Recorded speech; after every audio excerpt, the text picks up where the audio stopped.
বিশ্ব ফুটবলের এক মহাতারকার নাম ক্রিশ্চিয়ানো রোনালদো খেলছেন নিজের ষষ্ঠ বিশ্বকাপ।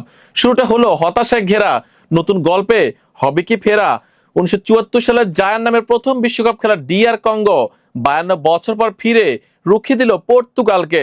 ব্যর্থ CR7, ব্যর্থ তার দল, রক্ষণ থেকে আক্রমণ ভাগ খেলেছে বাজে ফুটবল। শুরুতে লিড নিয়ে জায়গায় জয়ের আশা, গোল হজম করে আসে হতাশা। ম্যাচের গল্প নিয়ে থাকছে রিপোর্ট।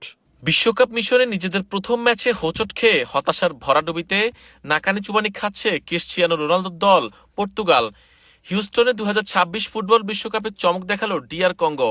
শক্তিশালী পর্তুগালের বিপক্ষে 1-1 গোলে ড্র করে বিশ্বকাপে নিজেদের ইতিহাসে প্রথমবারের মতো গোল ও পয়েন্টের স্বাদ পেল আফ্রিকার দলটি।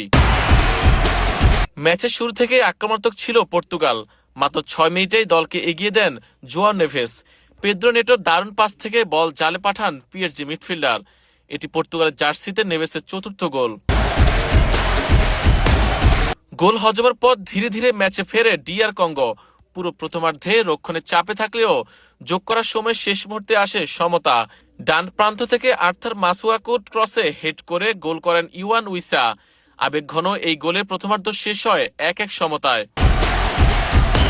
দ্বিতীয়ার্ধে আবারও চাপ বাড়ায় পর্তুগাল। 55 মিনিটে জোয়াও ক্যান্সেলো গোল করলেও অফসাইডের কারণে তা বাতিল হয়।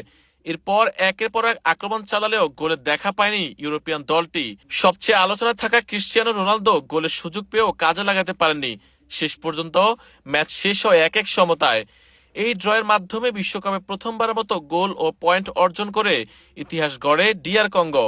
অন্যদিকে বড় সুযোগ হাতছাড়া করে হতাশা নিয়ে মাঠ ছাড়ে পর্তুগাল ন্যাশনাল ফুটবল টিম।